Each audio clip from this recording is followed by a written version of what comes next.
En el Salmo 139, versos 23 y 24, David hizo de esta oración un salmo. Es larga, pero voy a leer los últimos dos versos. Salmo 139, versos 23 y 24. Él le dijo al Señor en un momento: examíname, oh Dios, y conoce mi corazón. Pruébame y conoce los pensamientos que me inquietan. Señálame cualquier cosa en mí que te ofenda y guíame por el camino de la vida eterna. Hoy vamos a hablar sobre eso, guiados por la eternidad.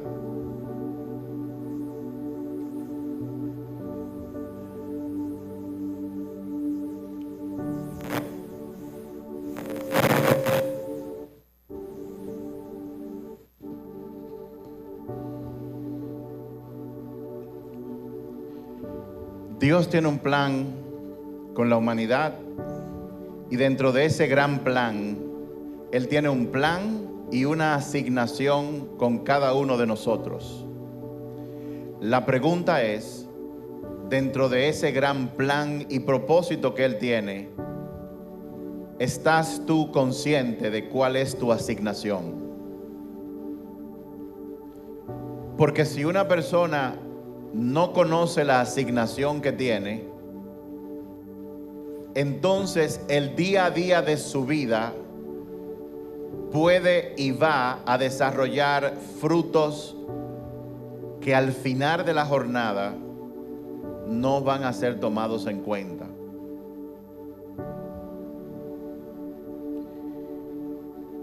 Y en este tiempo, hace muchos años, Dios en su misericordia tomó la decisión dentro de su plan de cambiar el curso de la humanidad. Ese fue un punto de inflexión importante para todos nosotros. Años atrás, el profeta Zacarías había profetizado sobre este gran evento. Y eso está en Zacarías capítulo 9, verso 9. El profeta dijo, quizás 600, 700 años atrás: alégrate, oh pueblo de Sión, grita de triunfo, oh pueblo de Jerusalén. Mira, tu rey viene hacia ti. Él es justo y victorioso, pues es humilde, montado en un burro, montado en la cría de una burra. Lo que el profeta Zacarías había profetizado fue lo que ocurrió hace 2000 años. Y fue lo que nosotros conocemos como la entrada triunfal de Jesús a Jerusalén por última vez caminando en un cuerpo humano. Eso fue profetizado, estaba en las Escrituras, Dios lo anunció con mucho tiempo de antelación. Él había anunciado que el Mesías que el pueblo judío estaba esperando llegaría en un tiempo. Pero no solamente fue Zacarías, también el profeta Daniel, en un momento determinado, el ángel Gabriel le dio a él la misma revelación, un poco diferente. No lo voy a leer todo, pero en Daniel capítulo 9, desde el verso 20 hasta el 27, Daniel narra cómo él estaba en ayuno y oración intercediendo por el pueblo de Israel. La nación de Israel se encontraba ocupada, estaba subyugada en ese momento por Babilonia, producto de la desobediencia del pueblo, producto de la desobediencia de una nación, producto de la desobediencia de sus gobernantes.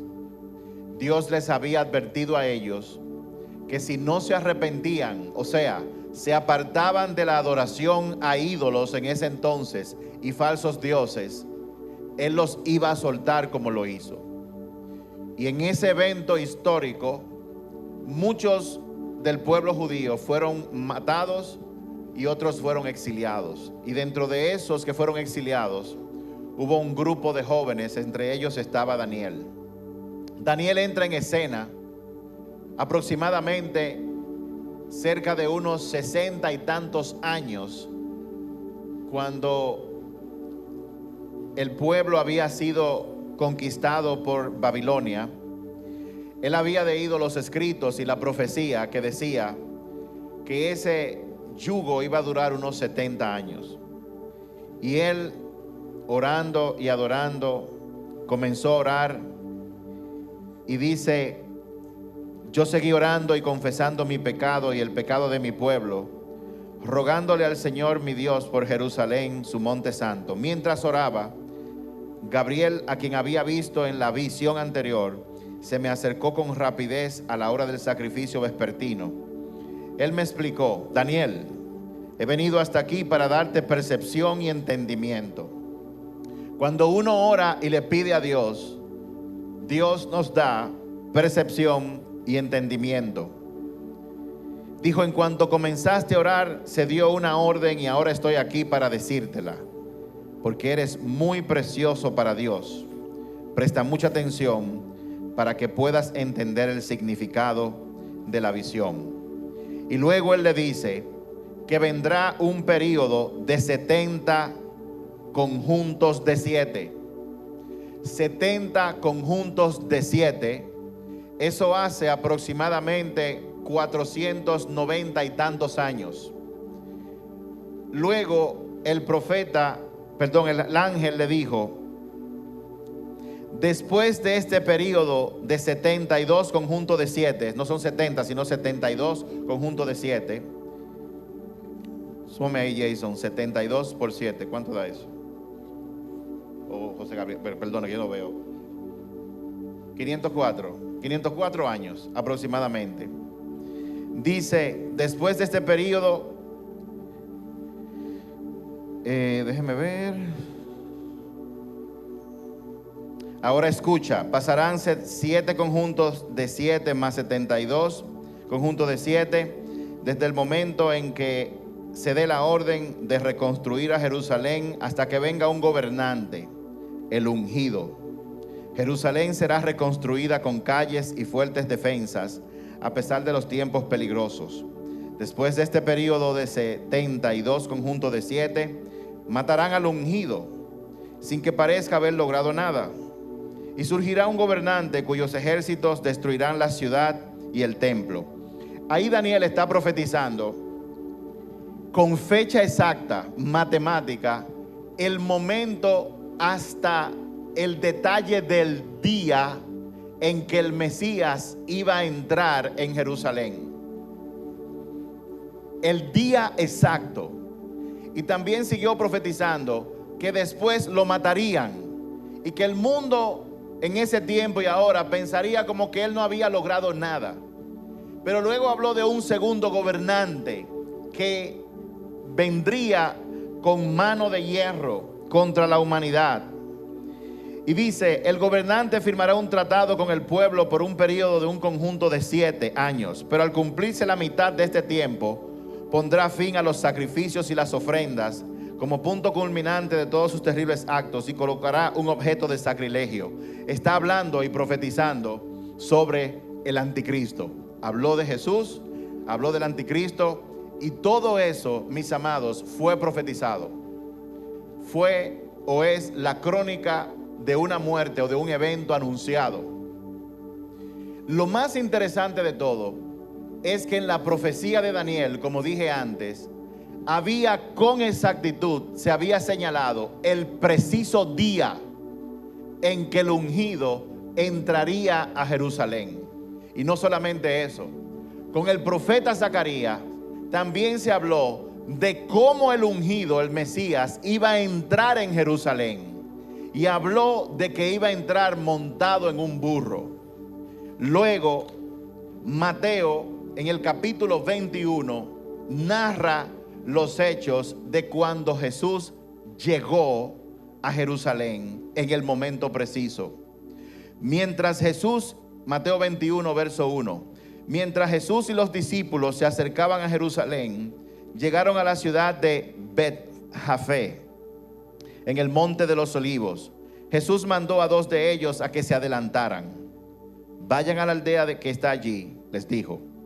En cuanto entren, verán una burra atada junto con su cría. Desaten a los 2 animales y tráiganmelos. Si alguien les pregunta, ¿qué estás haciendo?, díganle, simplemente digan, el Señor los necesita. Entonces les permitirá llevárselos de inmediato. Eso ocurrió para que se cumpliera la profecía que decía: dile a la gente de Jerusalén, mira, tu rey viene hacia ti, es humilde y llega montado en un burro, montado en la cría de un burro. Los discípulos hicieron tal como Jesús le había ordenado. Llevaron la burra y su cría, pusieron sus prendas sobre la cría y Jesús se sentó allí. De la multitud presente, la mayoría tendió sus prendas sobre el camino delante de él, y otros cortaron ramas de los árboles y las extendieron sobre el camino.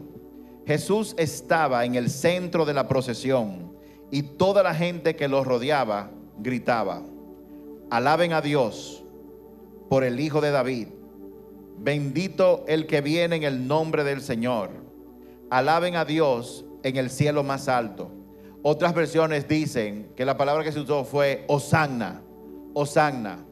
La palabra Hosanna se traduce, para no entrar en mucho detalle, como Señor, ven y ayúdanos, libéranos.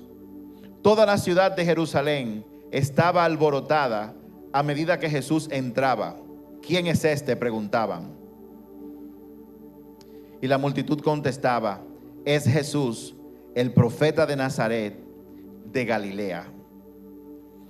El pueblo, cuando Jesús entró, dijo: Hosanna, Hosanna, Hosanna. Otros evangelios narran de que muchos sabían quién era él porque lo habían visto a él hacer milagros. Ahora, en Lucas capítulo 19, que habla sobre el mismo evento, pero da otro ángulo, Lucas 19, verso 41 en adelante, dice lo siguiente. Lucas 19, verso 41. Al acercarse a Jerusalén, Jesús vio la ciudad delante de él y comenzó a llorar. Jesús comenzó a llorar. Hasta donde yo tengo entendido, solamente en 2 ocasiones Jesús lloró. Jesús lloró con la muerte de Lázaro y Jesús lloró al momento de entrar a Jerusalén en el día preciso que había sido profetizado. Yo quiero que usted sepa que Jesús no entró en cualquier día. Jesús no entró en cualquier día. Y Jesús lloró y dijo estas palabras: ¿cómo quisiera que hoy tú, entre todos los pueblos, entendieras el camino de la paz? Pero ahora es demasiado tarde y la paz está oculta a tus ojos. No pasará mucho tiempo antes de que tus enemigos construyan murallas que te rodeen y te encierren por todos lados. Te aplastarán contra el suelo y a tus hijos contigo. Tus enemigos no dejarán una sola piedra en su lugar, porque no reconociste cuando Dios te visitó. En pocas palabras, el pueblo no reconoció el tiempo de su visitación. Piense por un momento. Tú estás en agonía, tú estás sufriendo, pero alguien te dice, llegará una visitación que te librará de ese sufrimiento. Y cuando ese día llegó, la gente se le pasó. Jesús lloró porque a la gente se le pasó, a Jerusalén, a su pueblo del cual él nació, se le pasó el tiempo de la visitación del Señor. Y yo pregunto, ¿cuántas veces el Señor ha tocado tu puerta? ¿Cuántas veces Él está tocando tu puerta? ¿Cuántas veces el Señor te ha visitado con una prédica, con un mensaje, con una oración, con una palabra que alguien te manda? Tú estás en desesperación, clamas a Él y Él toca tu puerta. ¿Cuántas veces el Señor te ha visitado y a ti se te ha pasado esa visitación? Yo quiero que ustedes sepan que Dios no improvisa. Dios nos muestra por medio de su creación cómo Él se maneja. Si miramos un año, ese año tiene 4 estaciones. Hay otoño, donde las hojas se caen. Viene el invierno, donde los frutos, los árboles se secan en muchas partes. Luego de eso llega la primavera y viene un nuevo renacer. Y luego el verano, que es el momento de la máxima expresión de lo que nació en la primavera. Todo esto que pasa en la naturaleza nos habla de que a nivel espiritual Dios tiene tiempos especiales. Y ahora nosotros, hoy domingo, estamos acercándonos a uno de esos tiempos especiales, que es el tiempo, como decía mi esposa, de la Pascua, que los judíos conocen como Pesach. Es un momento especial porque en la misma fecha, en el mismo tiempo lunar, que es como matemáticamente los científicos manejan la dimensión del tiempo y todas las estaciones, en ese mismo momento, la Biblia nos narra en Éxodo capítulo 12, verso 3,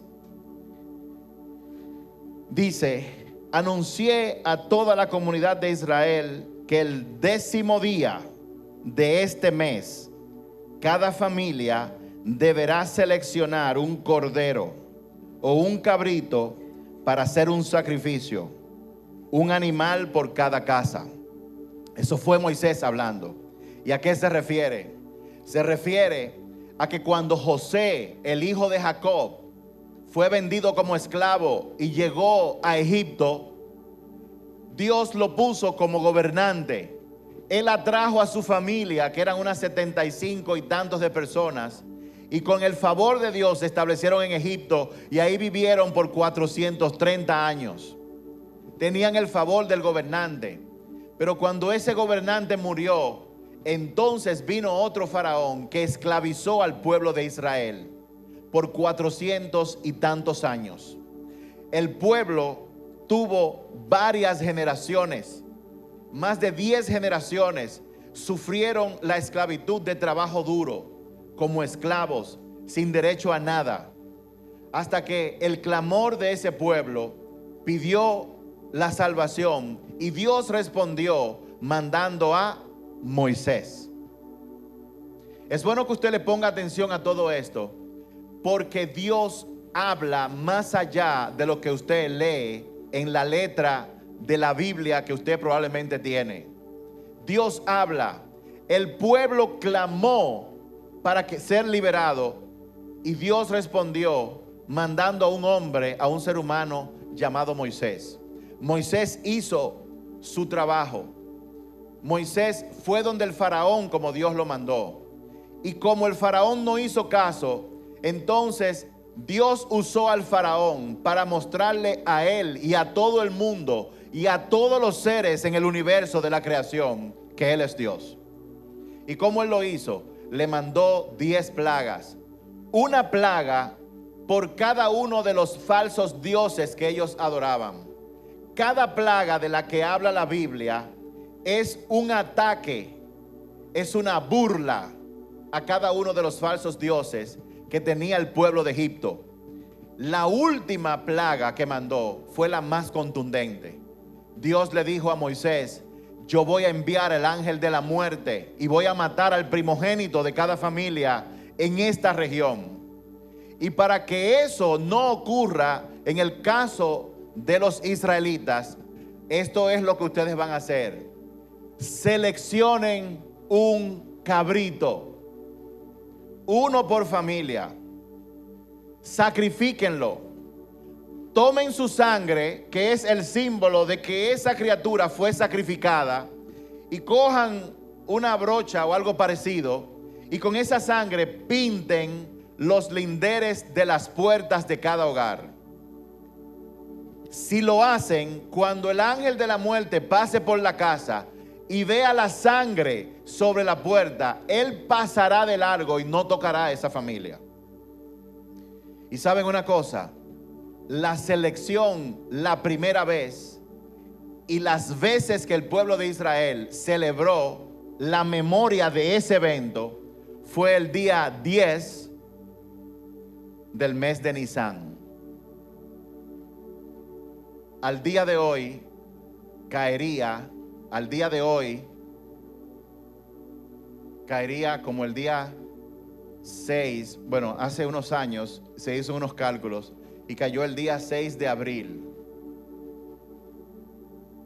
Eso ocurrió, ustedes conocen la historia, y luego de ahí Dios instituyó una fiesta para que ocurriera en el mismo tiempo, en este tiempo. Y casualmente, cuando Jesús entra en Jerusalén montado en un burro, él entró el día 10 del mes de Nisan. Es el día 10 del mes de Nisan, lo marco así, porque en el calendario romano eso cae diferentes días, porque lo más exacto es el tema de la posición de la luna en ese momento. Moisés fue una sombra de Jesús.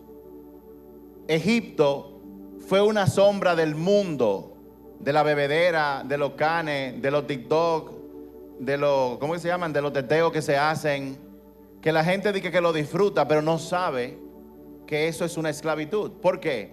Porque te esclaviza, te bloquea para que tú no te des cuenta de lo que estás haciendo, y cuando llegue el día final de tu vida, entonces tú caigas en muerte eterna. El ángel de la muerte te visita y se acabó todo en ese momento. Egipto es una representación del mundo, de todo lo que hay, del sistema corrupto que hay, que llama a la gente a satisfacer los deseos de su carne por encima de otras cosas. Moisés es Jesús y el faraón representa a Satanás. Y Dios con mano fuerte sacó a su pueblo hacia la libertad. Y vagaron por el desierto unos 40 y tantos años, guiados por Moisés. Para simbolizar el cordero en ese momento, usaron un animal supuestamente puro para evitar la muerte de los primogénitos. Y lo que quiero que ustedes sepan, que yo sé que ustedes lo saben, es que con Jesús se cumplió esto. Cuando Jesús entra en escena pública, que Juan el Bautista lo vio, él no lo conocía, no sabía quién era, pero Dios le había dicho que él lo reconocería porque el Espíritu Santo bajaría y se posaría sobre él.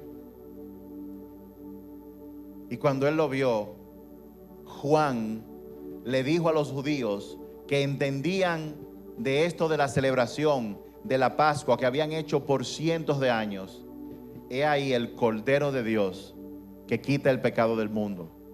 La gente comió un cordero, pero el Cordero de Dios que quita el pecado del mundo, Jesús en su misericordia descendió a la tierra. Jesús llega e inmediatamente el lunes llega al templo y echa fuera todos los mercaderes. Jesús se había cuidado de que nadie supiera, de no espantar las avispas, de que nadie supiera que era el Mesías. Él sanaba gente, decía: no le diga nada a nadie, pero la gente se lo decía como quiera. Pero en esta semana que él entró, consciente de a lo que iba, él fue específicamente y deliberadamente a espantar las avispas. fue al templo y destruyó todas las mesas. Atacó de manera frontal a todos los fariseos. Día tras día, dice la palabra, que él enseñaba en el templo. Ahí fue cuando él enseñó la parábola del viñador que se fue y mandaron su hijo, mandaron obreros, lo mataron, y luego él mandó a su hijo y los mató. Y él le habló a ellos, le dijo: ustedes son esos viñadores malos que mataron a su hijo. O sea, él los atacó de frente. Fue en esa semana cuando Jesús dio una de las enseñanzas más contundentes y más dura que él dio, donde él agarró y habló de 8 ayes. Ay. Cuando él empezó, habló de bienaventurados los misericordiosos, bienaventurados los que tienen temor de Dios, bienaventurados los pacificadores. Pero en esa semana él le habló de frente a los fariseos y a los saduceos y a los sacerdotes y a los maestros, y le dijo: ay de ustedes que no entran a conocer a Dios, pero cuando viene una gente los bloquean para que no lo conozcan. Y fueron 8 ay, uno detrás de otro, un ataque frontal para moverlos a ellos a hacer lo que el Padre quería, que era que lo capturaran. Y Jesús fue capturado como cordero y fue sacrificado la noche en que el pueblo en ese entonces tenía que comer el cordero de Pascua. Lo único diferente que nadie sabía era que en ese momento, cuando Jesús entró, un domingo como el de hoy, la fecha de aquella época, según los cálculos matemáticos, el 10 de Nisan, de cuando Jesús entró, una computadora calculó eso, hubiera caído el 6 de abril del año 32. 6 de abril del año 32. Fue el día en que Jesús entró, y unos 4 días más tarde fue sacrificado y fue crucificado. Mientras las familias judías celebraran la fiesta de la Pascua o de Pesach. ¿Y qué pasa en esa época? Que es importante. En esa época, o sea, en esta época, es la época donde espiritualmente Dios le da una concepción a la gente para que maldiciones y ataques de Satanás no te lleguen, como él lo hizo con el pueblo de Egipto. Es la época en que es una época de gran misericordia, porque tú y yo estábamos condenados a morir eternamente, pero Dios en su misericordia mandó a Jesús para que Él se sacrificara por nosotros. Él tomó el lugar tuyo y mío y murió para que tú y yo pudiéramos vivir. El cordero tenía que ser perfecto, el que hacían los judíos.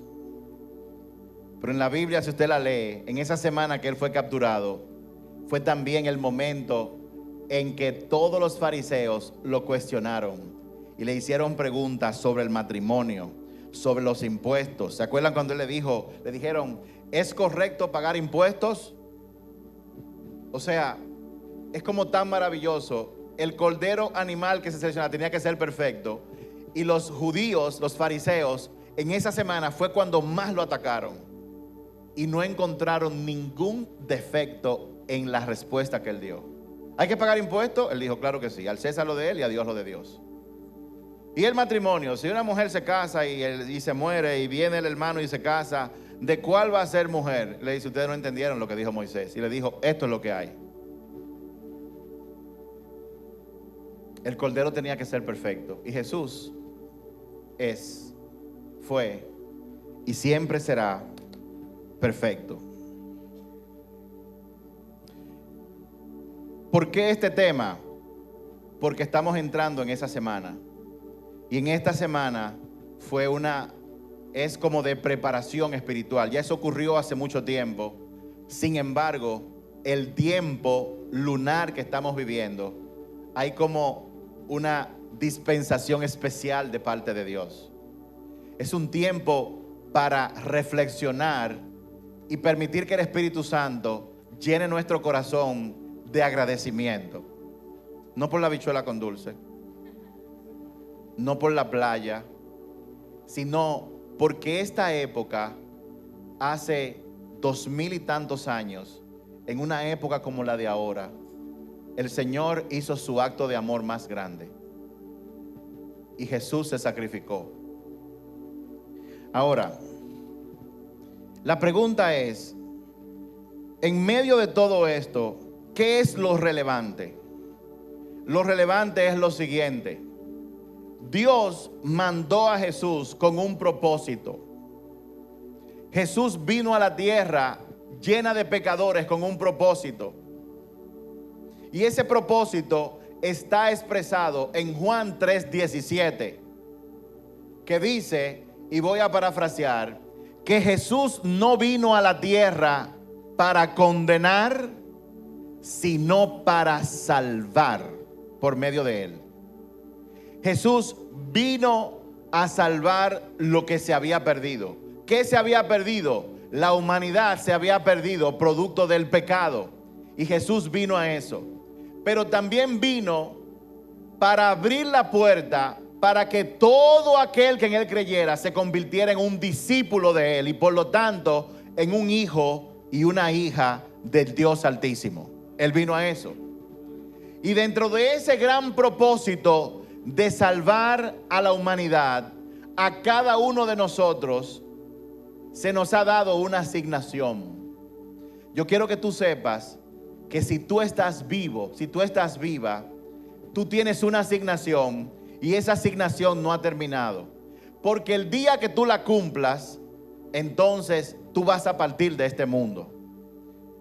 Lo importante es que nuestra vida tiene sentido solamente. Los vacíos existenciales que la gente tiene vienen producto de que la gente vive una vida apartada de Dios, no entendiendo cuál es su propósito, cuál es su asignación. Y hablando de algunas, la asignación del primo de Jesús, Juan el Bautista, era preparar el camino. Años atrás se había profetizado que iban a enviar a uno que iba a preparar el camino para el Señor. El trabajo de Juan fue vivir en el desierto, no comer comida regular. Él comía lo que aparecía, langostas y cosas como esa. Él entendió su asignación y la cumplió. De los discípulos que seguían a Jesús, cuando entraron, la Biblia no menciona los nombres, pero él dice que mandó a 2 a que fueran a la ciudad, se adelantaran para buscar a una burra con su cría. Esos nacieron, entre otras cosas, para ser los que buscaron al burro, a la burra y a su cría. El mundo de hoy, el sistema, quiere evitar que la gente entre en contacto con el Señor y por consecuencia de eso, la gente no entienda su asignación. Y saben una cosa, nosotros vivimos en este cuerpo que tiene deseos carnales. Y es una lucha titánica interior, porque el Espíritu Santo que Dios ha puesto en nosotros se conecta con Dios y es el que nos dice lo que tenemos que hacer. Pero nuestra alma, que se conecta con el cuerpo, es la que se conecta con el mundo y nos ala a nosotros a apartarnos de nuestra asignación. Tú eres contable, dueño de negocio, médico, financiero, ingeniero, estudiante. Yo no sé a qué tú te dedicas, pero probablemente donde tú estás, que es donde Dios te ha puesto, Dios quiere que tú entiendas que tú tienes una asignación de Él y que está en tu mejor interés averiguar en qué consiste esa asignación para que tú te dediques a ella. Déjeme decirle que tristemente la Biblia dice que muchos son los llamados, pero pocos los escogidos. Dice la Biblia que hasta Satanás fue creado para el propósito de Dios en lo que Él está haciendo. Y hay gente también que Dios la pone para que se opongan a nosotros. Hay gente dentro del hogar que tiene o un esposo, o una esposa, o un hermano, o una mamá, o un papá que se opone al propósito de hijos que viven en esa casa. Muchos de ellos lo hacen sin estar conscientes. ¿Cuál es tu asignación? Yo espero que sea una que ayude a empujar a la salvación del mundo y no lo contrario. Porque Jesús dijo, ay de aquellos que se convierten en un obstáculo.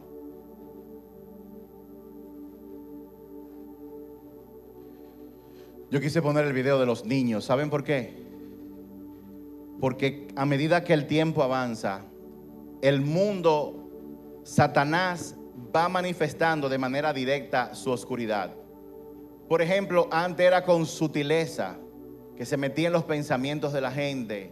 Usa drogas, acuéstate con esa mujer que no es la tuya. Tú eres hombre, pero mira, ese otro hombre, eso no es nada, eso está bien, eso es lo moderno. Pero cada vez que el tiempo avanza, Satanás lo está haciendo más a la clara. Ahora mismo, por ejemplo, como yo he mencionado antes, naciones donde aprueban el aborto incluso hasta los 9 meses de concepción, y lo venden como un derecho de la mujer que ella tiene sobre su propio cuerpo, lo cual es cierto, ella tiene derecho sobre su cuerpo, pero no de la criatura que está dentro. Sin embargo, todo eso se está manifestando. Y déjenme decirle algo, Satanás sabe que hay muchos adultos que están firmes.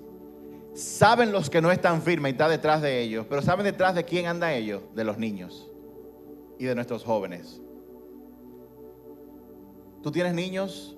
¿Tú tienes jóvenes, adolescentes? La agenda está puesta sobre ellos. Por eso es que nosotros no entendemos, cuando nosotros creamos un equipo de fútbol para los sábados, no entendemos por qué los padres no llevan a sus benditos adolescentes a jugar fútbol. ¿Usted se cree que es que nosotros queremos hacer eso de que para que los niños se diviertan? Sí, es cierto, nosotros queremos que se diviertan.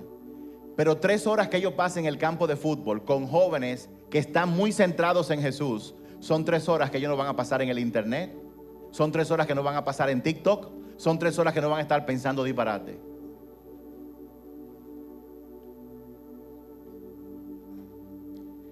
Yo he oído de padres que le prohíben a sus hijos venir a la iglesia como castigo. Pero usted se está volviendo loco o loca.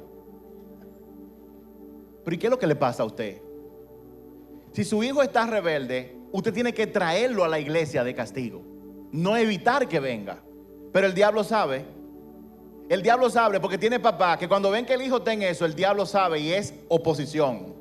Pero hay hijos que no quieren y los padres lo obligan a traerlo. El diablo sabe cómo se manifiesta. ¿Por qué nosotros tenemos todos estos programas? Es para que sus hijos estén en un ambiente que no sean los moles que están allá afuera, los sitios de bebida, y queremos sacar a sus adolescentes de los moteles y de las casas de los amigos que van a hacer el trabajo de la universidad, pero lo que están haciendo es metiéndose en las habitaciones. El diablo anda detrás de sus hijos y hay de aquellos que sean piedra de tropiezo. ¿Cuál es tu asignación? Jesús tenía un propósito y como hombre que era 100% humano, Él sabía cuál era su asignación. Él sabía que Él tenía que entrar en el 10 del mes de Nisan, de abril. Él tenía que entrar en Jerusalén montado en un burro, porque ese fue el plan que su padre trazó. El padre trazó un plan contigo. ¿Sabes tú cuál es ese plan? Probablemente no. ¿Sabes tú por qué tú no lo sabes ese plan o no lo conoces? Vamos a hablar de eso ahora.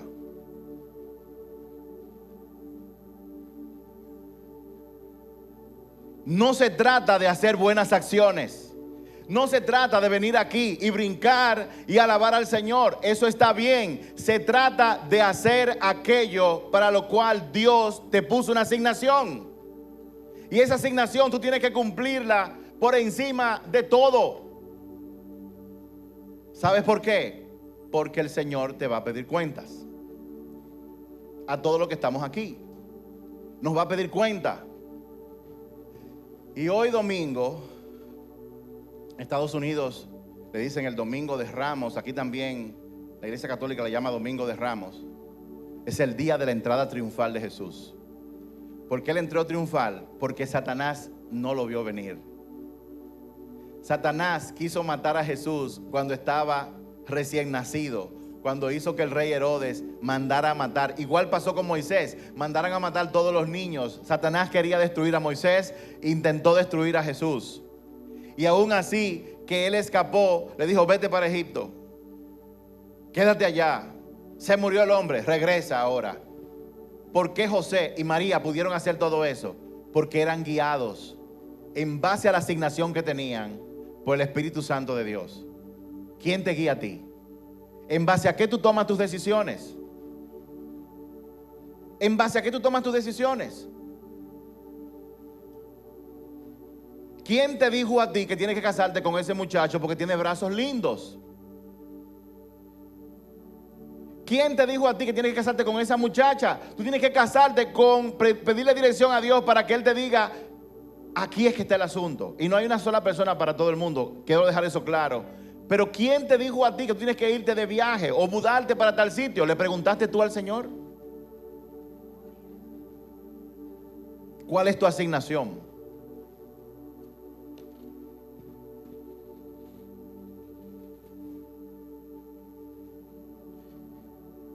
Yo quiero que tú le pongas atención a esto. Y es que Dios nos juzgará no por lo que hagamos, sino por lo que fuimos llamados a hacer.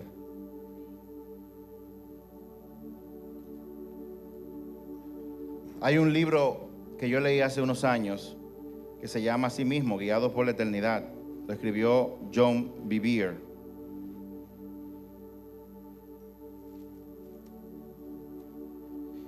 Y en la página 209, quiero leer algo rápidamente. Tú no serás juzgado de acuerdo a lo que tú hiciste, sino a lo que fuiste llamado a hacer. Permítame darle un ejemplo. En el tribunal de Jesús, donde todos vamos a comparecer, podrían decir algo como esto. Obviamente esto es ficticio, pero sería un ejemplo más o menos. Evangelista Anderson, por favor, da un paso al frente y rinde cuenta de todas las almas que te pedí que guiaras a mí. El hombre quizás vaya ante Jesús un poco confundido y tembloroso. Señor, quieres decir el contador Anderson, ¿verdad? Fui contador con empresa propia. Esa era mi ocupación. Ayudé a establecer muchas iglesias y organizaciones sin fines de lucro. Esos ministerios influyeron en muchas almas para tu reino. ¿No me habrás confundido con otra persona?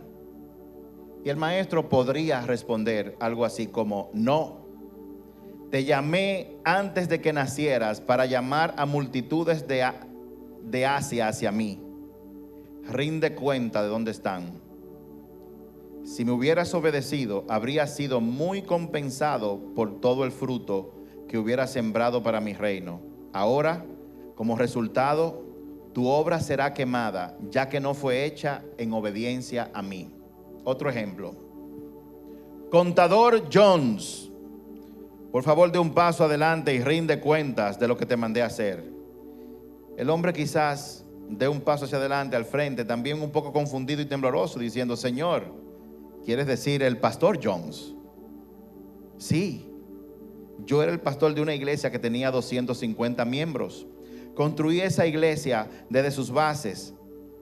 A lo que el maestro pudiera contestar: no, te llamé a trabajar en el mercado como contador y a construir una empresa firme que ayudara a muchas de mis iglesias y ministerios para que cumplieran con lo que les ordené. Si me hubieras buscado con sinceridad, te había mostrado todo esto. Entonces, todas las multitudes de esos ministerios, todas esas personas transformadas para la eternidad, te habrían sido acreditadas y habría sido recompensado por cada alma. La pregunta es: ¿por qué la gente no conoce su asignación? ¿Por qué la gente lleva una vida en base a su propia agenda, tomando decisiones sin tomar en cuenta a Dios, excepto cuando llegan los problemas y el agua les sube hasta aquí? Entonces comienzan a visitar a la iglesia, comienzan a romper los teléfonos para que el grupo de intercesión, por favor, oran por mí. Comienzan a venir a la iglesia y tú lo ves aquí que están en la adoración y en la alabanza, ¿Por qué? Porque se han metido en un desvío producto de que se metieron a hacer cosas que no lo llamaron a hacer. O quizás porque no hicieron lo que tenían que hacer. ¿Por qué mucha gente, probablemente gente que está aquí, no sabe cuál es su asignación? Yo voy a hablar de 3 razones para que usted la conozca rápidamente. Número 1, la gente no la sabe porque no busca a Dios con la intención de conocerlo. La gente no busca a Dios con la intención de conocerlo. Generalmente lo busca para que Dios le dé, producto de su naturaleza, que todos la tenemos. Señor, dame, necesito. Mira, Señor, el trabajo. Mira, Señor, el proyecto. Mira, Señor, el negocio. Ese negocio es tuyo, Señor, ya tú sabes. Eso es tuyo. ¡Pum! Se dio el negocio. Y después se olvidan del Señor. Y creen como que Dios puede ser burlado. ¿Por qué tú probablemente no sabes? Porque no buscas a Dios con la intención de conocerlo. En Jeremías 1:5 dice: desde el vientre de tu madre te conocí y te llamé como profeta. O sea que desde el vientre Dios ya ha designado la asignación. Nuestra capacidad para edificar y ayudar en el reino está basada en una obediencia al Espíritu Santo. Nadie puede hacer nada con valor eterno a menos que no sea por la gracia de Jesucristo. Lo que funcionó ayer no te va a funcionar mañana. Tú respiras por la gracia de Dios. Los talentos y dones que tú tienes te los dio Dios, y lo que hace que ellos funcionen es la gracia de Dios. Por eso nosotros tenemos que buscar su gracia y su guía todos los días. En el Salmo 127 lo dice de esta forma. Dice: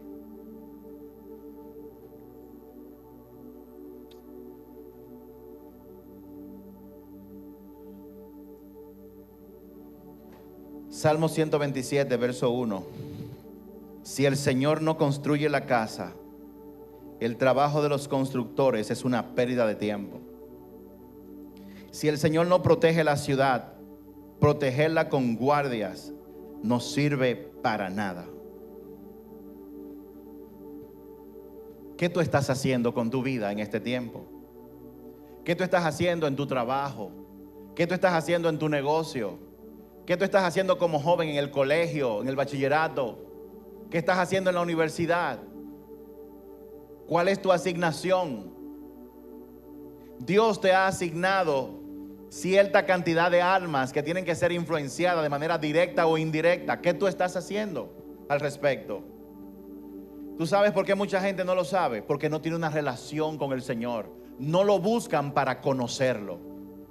Lo buscan para que Dios se convierta en un esclavo. Dame, Señor, mira, tengo tal problema, ayúdame. Pero muy poca gente tiene su corazón, la agenda: Señor, ¿cuál es mi asignación? Muy poca gente tiene la conciencia de que si el día de ayer comió fue por la gracia de Dios.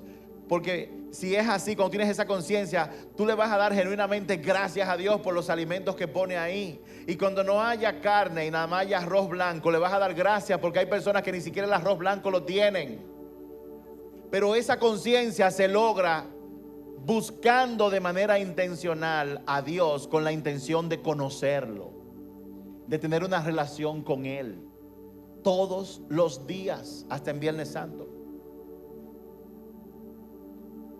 Número 2, mucha gente no conoce su asignación porque no busca conocer a Dios para tener una relación con Él. Pero número 2, porque no se plantan en una iglesia. No se plantan. En el Salmo 92, versos del 12 al 15, dice lo siguiente: pero los justos florecerán como palmeras y se harán fuertes como los cedros del Líbano, trasplantados a la casa del Señor. Florecen en los atrios de nuestro Dios. Incluso en la vejez aún producirán fruto. Seguirán verdes y llenos de vitalidad. Declararán: el Señor es justo, es mi roca, no existe maldad en él. O sea, solamente cuando un árbol es plantado puede dar frutos. Si el árbol usted lo desplanta y lo tiene en el aire y lo mueve aquí y lo mueve allá y lo mueve aquí y lo mueve allá, ese árbol no va a dar fruto porque sus raíces no se van a afianzar. En Hebreos capítulo 10, verso 24. Hebreos 10, 24. Pensemos en maneras de motivarnos unos a otros al realizar actos de amor y buenas acciones. Y no dejemos de congregarnos como lo hacen algunos, sino animémonos unos a otros, sobre todo porque aquel día de su regreso se acerca. Nuestra capacidad para edificar en el reino está basada en nuestra obediencia. Muchos no encuentran su llamado porque no se plantan en una iglesia local. Déjeme decirle algo: la iglesia no es una invención del hombre, fue Jesucristo quien creó la iglesia. Para Jesús, la iglesia es un cuerpo, pero el cuerpo tiene muchas partes. Y esas partes son las iglesias locales. En la Biblia, en Apocalipsis, cuando el mismo Jesús se refiere a una iglesia, decía: la iglesia en Esmirna, la iglesia de Éfesos, la iglesia en Baní, la iglesia en San Cristóbal, la iglesia en Naco, la iglesia en Gualey, la iglesia en tal sitio. Todas esas congregaciones forman parte de un cuerpo. Y cada uno de nosotros fuimos llamados dentro de nuestra asignación a estar plantados en un lugar. Pero hay gente que son como los sapos. Ya van a esta iglesia, ya van a la otra. Hay peores que no van. Hacen un allante, vienen una vez a la semana y luego no vuelven. Oye, seas quien sea que estás escuchando, despierta. Los afanes que tú tienes no valen la pena, no tienen el valor suficiente como para tú pararte delante de Cristo y que te llame la atención por tú no haber cumplido con tu asignación. Y dentro de tu asignación está que tú tienes que ser plantado en una iglesia, que tú tienes que servir en esa iglesia, que tú tienes que contribuir a esa iglesia para que cumpla con la asignación que Dios le ha puesto. Dios no te trajo aquí para que tú estés calentando un asiento. Dios no te trajo aquí para que tú vengas a escuchar prédicas, para tranquilizar tu alma una vez a la semana y luego irte a hacer tu vida como tú quieras. Dios te trae aquí en su misericordia. Es por misericordia que Él te dio esta casa o la que sea, para que tú seas plantado, porque los que son plantados dan mucho fruto, como dice el Salmo 92.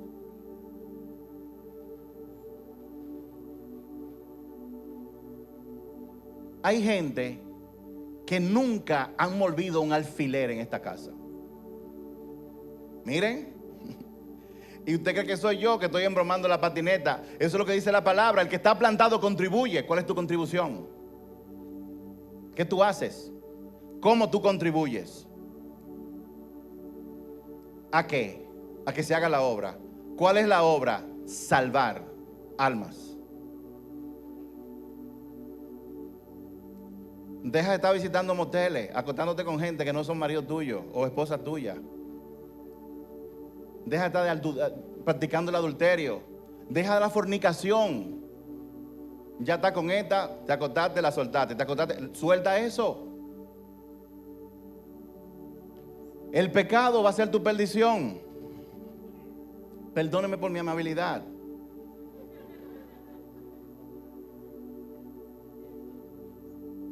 Usted no está casado o casada y está teniendo sexo fuera del matrimonio. Oiga, la Biblia lo dice. Usted no va a entrar en el reino.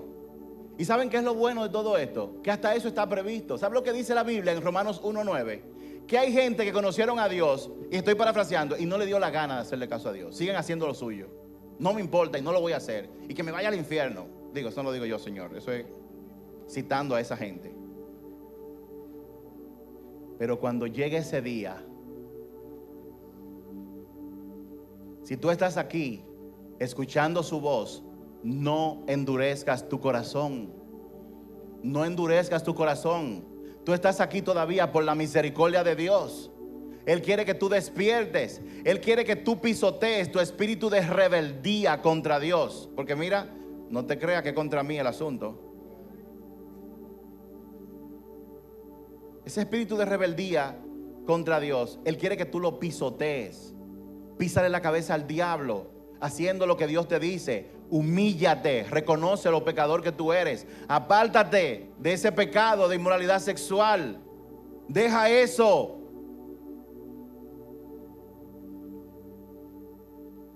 Lo grande del caso es que Dios entra en un burro en un tiempo como ahora para morir por gente como tú y como yo. Y hay quienes no valoran eso.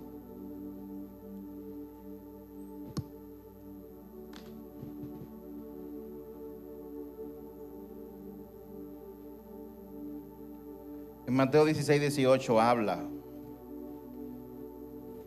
de que fue Jesús quien creó la iglesia.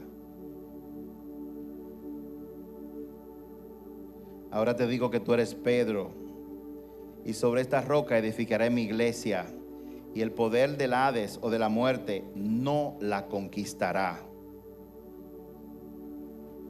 En Colosenses 1:18, anote esto para que el Espíritu Santo lo llene a usted de la palabra del Señor. Colosenses 1:18 dice: Cristo también es la cabeza de la iglesia, la cual es su cuerpo. Él es el principio supremo de todos los que se levantan de los muertos, así que Él es el primero de muchos. Primera de Corintios 12:18. Primera de Corintios 12:18. Primera de Corintios 12:18. Pero nuestro cuerpo tiene muchas partes, y Dios ha puesto cada parte justo donde Él la quiere. Nosotros no somos los que elegimos dónde servir. Él es quien elige dónde vamos a servir. Nosotros escuchamos su voz y lo hacemos. Nosotros nos reímos, muchas veces viene la gente, pastores, ya lo pensé y quiero decirles dónde yo voy a servir aquí en la iglesia. Y nosotros lo que hacemos es que nos reímos. Señor, ten misericordia de ellos. ¿Usted sabe cuál es el lugar más alto de servicio en esta casa? ¿Y cuál es el más bajo de todos? ¿Saben cuál es el más apreciado de todos? Los baños. Pídale a Dios que le dé revelación para que usted lo entienda. Ya yo lo pensé, yo quiero ser la persona que se encargue de tal cosa. Ah, tú quieres ser encargado incluso. Ok, como veo que tú tienes aptitud para eso, te encargo este suape y esta cubeta para que ese baño no tenga ni una sola gota. De que salga una gente de ahí, tú le limpias el reguero a esa gente sin protestar. ¿Y saben por qué? Porque a ti que te conviene. Es a ti que te conviene. El Rey de Reyes y Señor de Señores vino a darle a la humanidad una lección grande. Lo que destruyó la humanidad fue la maldad del orgullo que se encontró en Lucifer y luego contaminó a todo el mundo. ¿Y saben qué Dios hizo con Lucifer? Él no agarró una pistola y le dijo, muerto, ¿qué es lo que está ahí con orgullo? Váyase de ahí. Otro ángel, tráigamelo con piedra nueva, tápenme los oídos. No, Dios lo dejó tranquilo. ¿Y saben qué hizo Dios? Respondió con el antídoto al orgullo y a la rebeldía. ¿Cuál? La humillación. Dios se humilló. Y en vez de crear un ser con piedras, agarró del polvo de la tierra y nos creó a nosotros. Y Satanás vino y nos hizo pecar. Y Dios respondió humillándose más todavía. Bajó del cielo y se hizo hombre. Y cuando vino como hombre, no vino como un sacerdote o como un empresario. Él vino como un hombre común y cualquiera. Usted lo veía en la calle y nadie lo reconocía.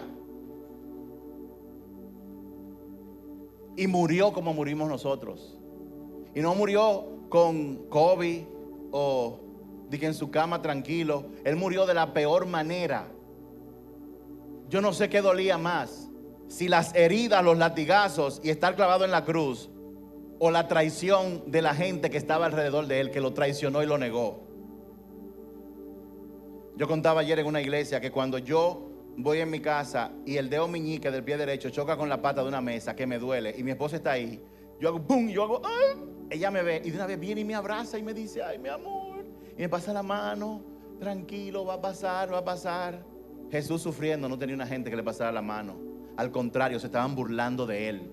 Estaba desnudo y se estaban burlando de él. Y la Biblia me enseña que Dios siente y padece. Yo me imagino lo que le debió doler a él cuando Pedro lo negó 3 veces. O cuando dijeron: ese es. Y todos los discípulos que lo amaban, que vieron que él hacía milagros, se mandaron corriendo todos. Todos se fueron.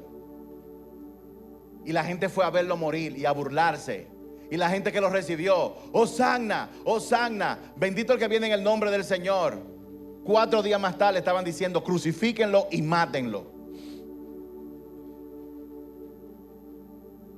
¿Cuál es tu asignación? Cuando Dios trae revelación, la gente no duerme preguntándole al Señor: ¿cómo yo puedo servir en tu casa en la que tú me has plantado? ¿Cómo yo puedo estar en mi casa y no ser un visitante? ¿Cómo yo puedo ser un hijo o una hija de esta casa? Si tú eres de los que no viene los domingos para estar mirando por internet, ¿tú sabes por qué nosotros no hemos quitado el internet? Porque hay gente en otros países que se conectan. Pero les voy a decir, en mi humanidad no han sido ni 2, ni 3, ni 4 las veces que yo digo: vamos a acabar con la transmisión. El que quiera palabra, que se mueva. Por eso no lo hemos hecho. Y porque no he encontrado la forma de codificarla de forma tal que la reciba solamente un grupito de gente. Entonces, diciendo eso, el Espíritu Santo me dice: ajá, y si la publicación está ahí y una gente entra por accidente y yo lo mando por accidente, entonces ¿qué tú vas a hacer con esa gente? Mi espíritu humano y vengativo ha buscado toda la forma de tumbar la transmisión y el Señor no me ha dejado. Y decirle a la gente: ¿qué tú vas a hacer ahora cuando no hay transmisión? ¿Qué tú vas a hacer ahora? Pero que tengan un problema, que venga un problema en el matrimonio, un problema de salud o financiero, para que tú veas cómo están aquí toditos de una vez, o en una iglesia metidos orando y rogando. Así sí es bueno, ¿verdad? Más bueno que es así.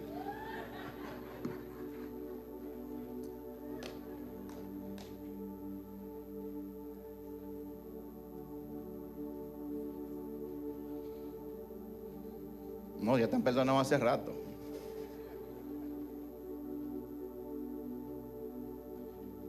Luego léanlo en Hechos 6. ¿Saben qué pasó en Hechos 6? La iglesia estaba creciendo tanto al principio que los apóstoles estaban sirviendo mesa. Ya limpian aquí y ahí llegaba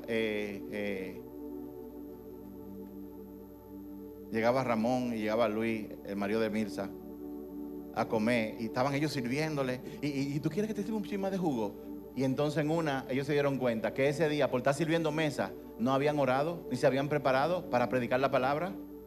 Y el Espíritu Santo le dijo: pero usted tiene que resolver eso. Léanlo, está en Hechos 6. No es bueno que nosotros estemos sirviendo mesa, dijeron los apóstoles. Y el Espíritu Santo le dijo: elige 7 hombres. Y le dijo del perfil, de tal forma, para que ellos sean los que sirvan la mesa y ustedes se dediquen a su ministerio, a su asignación. ¿Cuál es la asignación de los apóstoles? La oración y la predicación de la palabra. Yo he entendido eso, mi esposa lo ha entendido también, que esa es nuestra asignación. Y por eso nosotros estamos orando, oren con nosotros para que Dios mande obreros, gente que quiera servir, gente que quiera incluso predicar.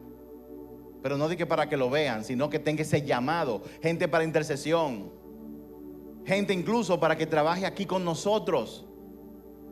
Estamos buscando eso, ¿saben por qué? Porque lo que más le conviene a esta casa es que nosotros estemos la mayor parte del tiempo en oración y en el estudio de la palabra. ¿Qué tú crees de eso, Dimari? Léalo, eso está en Hechos 6. ¿Y saben qué es lo interesante de todo? Que cuando escogieron eso para servir comida y recoger basura, ¿saben lo que dice la palabra? que esas 7 personas se pararon delante de ellos y le impusieron manos para servir comida, no para predicar, no para estar allá arriba, para servir comida, para limpiar. Le impusieron manos y ellos dijeron: wow, esta es mi asignación. Pero yo estoy seguro que a Esteban, que fue uno de esos, el que murió a pedrada, Dios le dio más galardones a él sirviendo la mesa que estando de evangelista predicando la palabra, aunque Dios mandó a eso. Porque no se trata de hacer, se trata de hacer aquello que Él te asignó a hacer. ¿Cuál es tu asignación? ¿Cuál es tu excusa? ¿Y cuál es la tuya? ¿Cuál es tu asignación? ¿Cuál es tu excusa?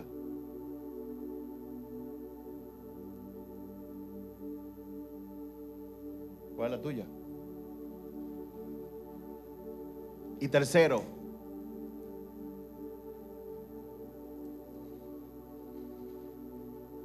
¿por qué la gente no descubre su asignación?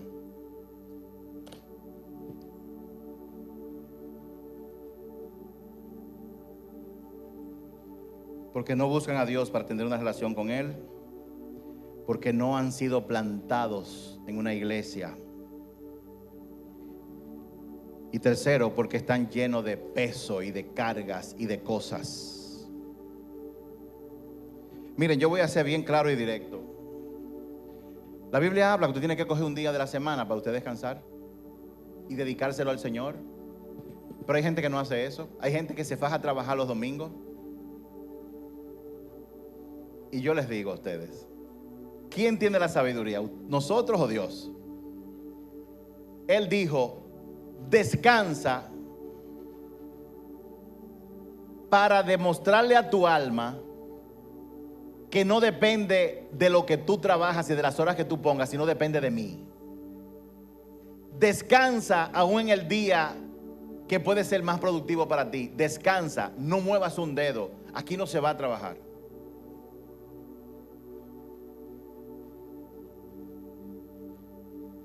Yo me acuerdo la vez que el supermercado Bravo en diciembre cayó 24 un sábado.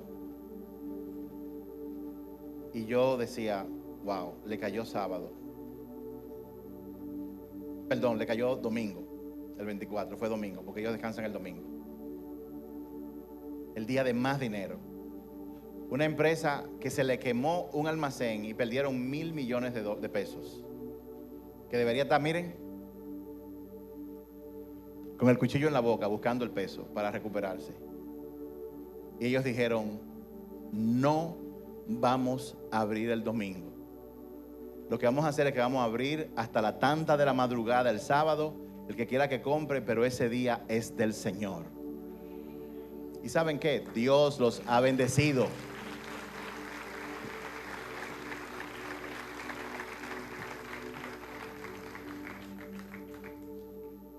Dios los ha bendecido tanto que ellos, cuando cierran su año fiscal, su empresa da en su iglesia y sacan fondos para donarlos a diferentes iglesias.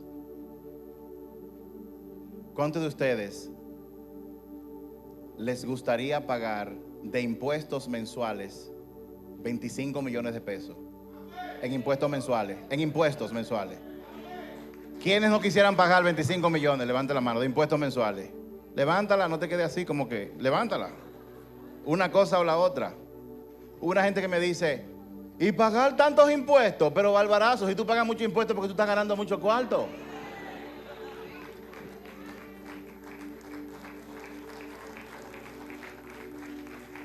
Todo depende del corazón. Hay gente dentro de esta casa que su anhelo no es ganar más dinero. Su anhelo es darle más a la obra de Dios. Y se matan por eso. Porque ellos han probado que mientras más dan, más Dios le da. Y más doy, más Dios le da. Más dan, más Dios le da. ¿Cuáles son las cargas que tú tienes? Dice la palabra: corran la carrera, pero quítese todo peso que le impida correr. Y si es tu negocio, ciérralo el domingo. Si son afanes, ciérralo, créele a Dios. ¿Qué es aquello que tú tienes como una mochila que no te deja correr la carrera? ¿Qué es aquello?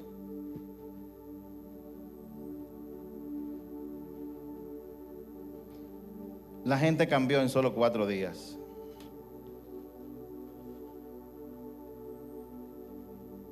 ¿Cuál es tu asignación? ¿Cómo tú puedes averiguarla? Ponte de pie, vamos a orar.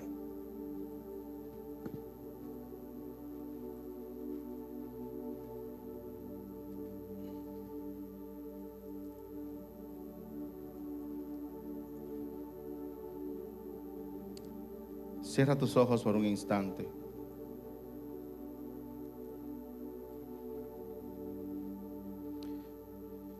¿Cómo fue que la gente que le dijo a Jesús, Hosanna, bendito el que viene en el nombre del Señor, 4 días más tarde dijo, crucifíquenlo? ¿Qué causó ese cambio? ¿Por qué un día lo alaban y otro día lo niegan? ¿Por qué dentro del cuerpo de Cristo hay personas que lo alaban dentro del templo y cuando salen dicen malas palabras?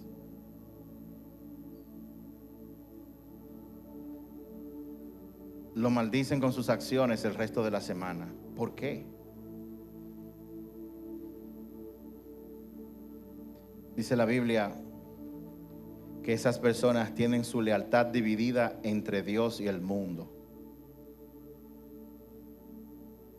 Y dice la Biblia que cuando tú tengas afanes y problemas, alégrate, porque los problemas están ahí para ayudarte a tener constancia.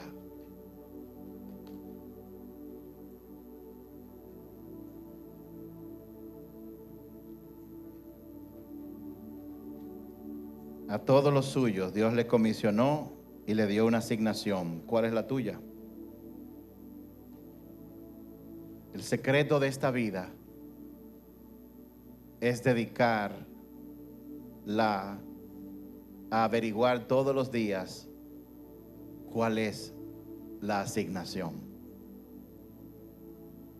Y vivir la vida para cumplir con esa asignación que Dios ha dado.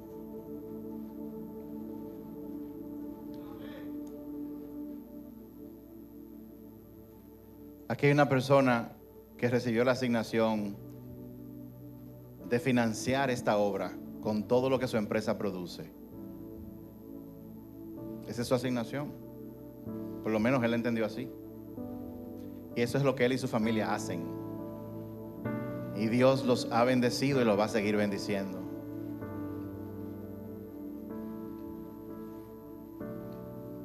Aquí hay una persona cuya parte de su asignación es ayudar a los jóvenes de aquí a conseguir becas. Ella no tiene por qué hacer eso. Sin embargo, cuando le dicen, queremos conseguirle beca a 2 personas, ella sale corriendo, deja todo lo que está haciendo y hace toda la diligencia para que esos muchachos consigan beca. Esa es parte de su asignación. Aquí hay personas cuya asignación es interceder porque sienten pasión. Los intercesores son gente que sienten agrado y placer en orar por las necesidades de otros. ¿Cuál es tu asignación? Aquí hay personas cuya asignación es adorar a Dios con todo lo que hacen.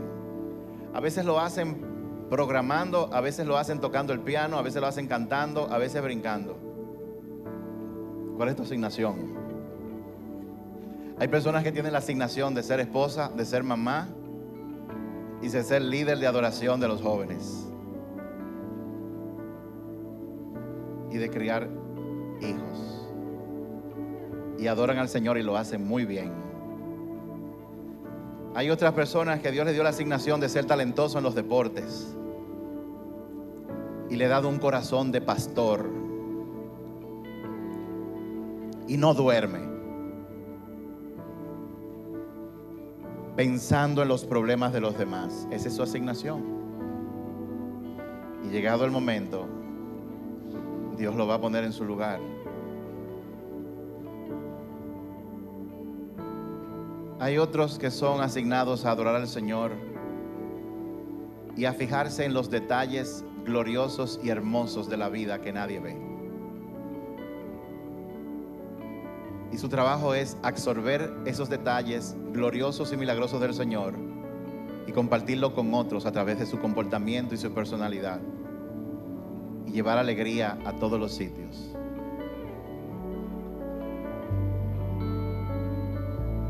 ¿Cuál es tu asignación? Si tú no has trabajado en tu asignación hasta el día de hoy, el Señor te dice estas palabras: estás a tiempo. Hoy tú puedes comenzar a indagar y yo te voy a revelar. En Lamentaciones capítulo 3, verso 22 en adelante dice: el fiel amor del Señor nunca se acaba. Sus misericordias jamás terminan. Grande es su fidelidad. Sus misericordias son nuevas cada mañana. Me digo, el Señor es mi herencia, por lo tanto esperaré en Él. El Señor es bueno con los que dependen de Él, con aquellos que lo buscan. Por eso es bueno esperar en silencio la salvación que proviene del Señor. Y es bueno que todos se sometan desde temprana edad al yugo y su disciplina. Jesús cumplió su propósito: abrir el camino de regreso al Padre. Moisés cumplió su asignación: sacar al pueblo de Egipto. Josué cumplió su asignación: llevar a Israel a la tierra prometida. Esther cumplió su asignación de interceder ante el rey para salvar a su pueblo. Pablo cumplió su asignación de llevar la buena nueva a los gentiles. ¿Y tú? ¿Estás listo para cumplir la tuya? Aunque hayas perdido tiempo, Él te dice: mis misericordias son nuevas todos los días. Y es mi oración en este momento por ti, que al final de tus días tú puedas estar satisfecho o satisfecha, en paz, como lo estuvo Pablo,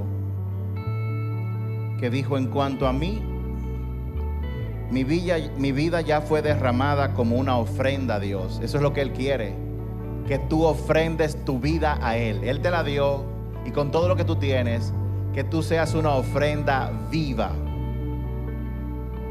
Se acerca el tiempo de mi muerte.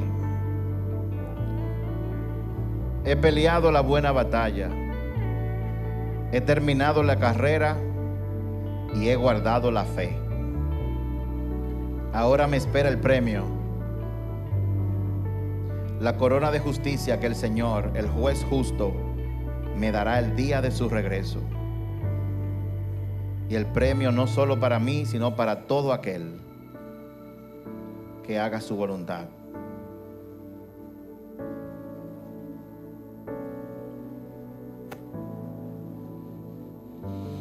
Pues todos tendremos que estar delante de Cristo para ser juzgados. Cada uno de nosotros recibirá lo que merece por lo bueno o lo malo que haya hecho mientras estaba en este cuerpo terrenal.